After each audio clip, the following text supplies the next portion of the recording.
Hello, बच्चों. Let's read the question. The question says read the information below and answer the questions that follow. Question में हमसे कहा गया है कि information को पढ़ना है और questions के आंसर देने हैं. Let's read about it. Fueled by economic reforms during the 1990s, India has experienced remarkable growth in the past 25 years, lifting 160 million people out of poverty.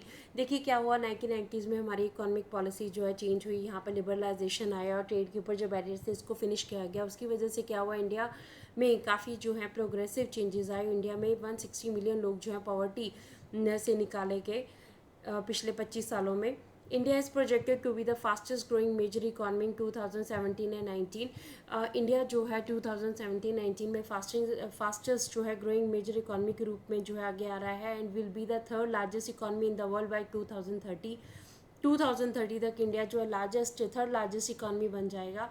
More ever India will become the most populous country by 2022 according to the UN के accordingly India 2022 तक जो है वो सबसे ज़्यादा जो है population वाला कंट्री भी बन जाएगा.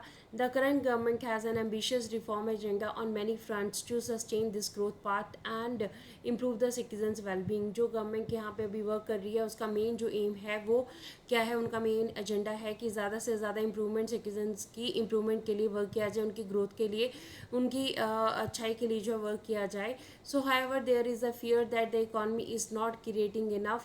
अब यहाँ पे डर जो है वो ये है कि इकॉनमी जो है वो इतना क्रिएट नहीं कर रही है, कि गुड जॉब्स क्रिएट नहीं कर रही है, जिससे कि जो यूथ है हमारे पास, जो यंग जनरेशन है, उनकी जो नीड्स हैं उसको सेटिस्फाई किया जा सके. The largest part of the labour force in India is informal, young and under unemployed with low wages and unmet aspirations. India का जो लार्जेस्ट पार्ट है, यूथ है, वो हमारे पास क्या है, यंग है, अंडर एम्प्लॉयड है, उन्हें प्रॉपरली जॉब नहीं मिल रही है, इनफॉर्मल सेक्टर में वर्क कर रहे हैं, लो वेजेस है उनके पास, और उनकी जो एस्पिरेशंस हैं, उनकी उम्मीदें हैं वो पूरी नहीं हो रही हैं. इन द बुक ड्रीमर्स की अगर हम बात करें, how young Indians are changing their world, कि किस तरह से यंग इंडियंस जो हैं वो अपना संसार चेंज कर रहे हैं. संगीता पूनम जो है उन्होंने एक फैसिनेटिंग पोर्टल जो है मेन अपॉर्चुनिटीज़ का, चैलेंजेस का, जो इंडियन मिलेनियल्स यानी कि इंडियन जो यूथ है वो फेस कर रहा है उसके बारे में बताया है. As they anchor a more connected entrepreneurial and urbanise society, की यंग जनरेशन जो है वो जब हमारे पास ज़्यादा जो बिज़नेस हमारे पास एटमॉस्फेयर है उस एरिया में, अर्बनाइज सोसाइटी में इंडिया की यूथ जा रही है, तो उसके ऊपर क्या असर पड़ रहा है. India's population is incredibly young. India की जो पॉपुलेशन है वो काफ़ी यंग है. More than half of its citizens are under the age of 25. Half से ज़्यादा सिटीजन्स जो हैं वो 25 एज के अंडर हैं. It has the largest number of youth in the world. India में सबसे ज़्यादा यूथ जो है वो इंडिया में है. Indian youth have big hopes and ambitions. India का जो यूथ है उनकी जो उम्मीदें हैं, जो एम्बिशंस हैं वो काफ़ी ज़्यादा है. Yet many are not in education, employment और training. Often times they are unemployable. ज़्यादातर जो इंडियन यूथ है वो न क्या है, हमारे पास उनके पास एजुकेशन नहीं है, एम्प्लॉयमेंट नहीं है, ट्रेनिंग भी नहीं है, अनएम्प्लॉयबल है. Many institutions in the country are already thinking about how to address the current challenge and disruptions in the labour market. अब बहुत सारे इंस्टीट्यूशंस जो हैं इसके ऊपर वर्क भी कर रहे हैं, किस तरह से इस प्रॉब्लम को सॉर्ट आउट किया जाए, किस तरह से इस चैलेंज को, ये जो रुकावट आ रही है इसको ख़त्म किया जाए लेबर मार्केट में. नेमली कौन कौन सी रुकावटें हैं, इनफॉर्मेलिटी है, ऑटोमेटिशन है, डिजिटलाइजेशन है, ग्लोबलाइजेशन है, अर्बनाइजेशन है. इनफॉर्मेलिटीज़ बहुत ज़्यादा हैं हमारे जो है लेबर मार्केट में.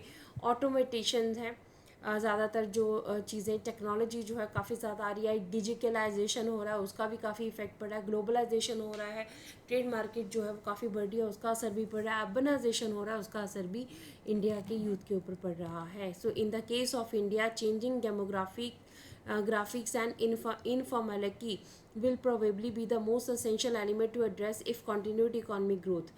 देखिए इंडिया में जो डेमोग्राफीज़ हैं, यानी कि इंडिया की जो पॉपुलेशन है, और इंडिया में जो इनफॉर्मेलिटी प्रिवेल कर रही है, उसकी वजह से काफ़ी ज़्यादा इकोनॉमिक ग्रोथ में प्रॉब्लम आ सकती है. Improvements in living conditions and social cohesion are to be upheld, जिसकी वजह से इम्प्रूवमेंट, लिविंग कंडीशंस में इम्प्रूवमेंट बहुत ज़रूरी है. सोशल कोहेजन जो है हमारे पास, सोशल डिस्पैरिटीज़ है उसको भी ख़त्म करना ज़रूरी है. As many leaders have described in our interviews, बहुत सारे लीडर्स अपनी इंटरव्यूज़ में ये डिस्क्राइब करते हैं कि the key issue that keeps them up at night is satisfying the enormous work needs for youth to avoid an Indian suffering. ठीक है, तो जो कि इशू, जो डिस्कशन का मेन टॉपिक रहता है मेन लीडर्स की इंटरव्यूज़ का, वो ये है कि वो इस चीज़ को लेके जो है वो सेटिस्फाइड हैं, कहते हैं कि हम रात को सेटिस्फाइड हैं कि ज़्यादा से ज़्यादा जो वर्क है हमारी यूथ के लिए हम प्रोवाइड करा रहे हैं, ताकि जो यूथ है वो हमारा जो है रिवॉल्ट ना करे या यूथ जो है वो डिसअपॉइंट ना हो।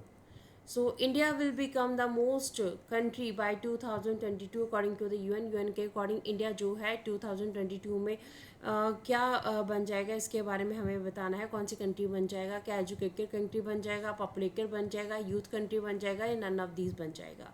तो हमारे पास जो राइट का आंसर है वो क्या है, हम ज़्यादा पॉपुलेटेड जो है वो कंट्री बन जाएंगे, मोस्ट पॉपुलेटेड कंट्री बन जाएंगे। This is the answer of this fill up based question. By 2022 we will be the most populated country according to the UN. So answer B is the right answer. Hope so you understood the question as well as the answer. Thank you.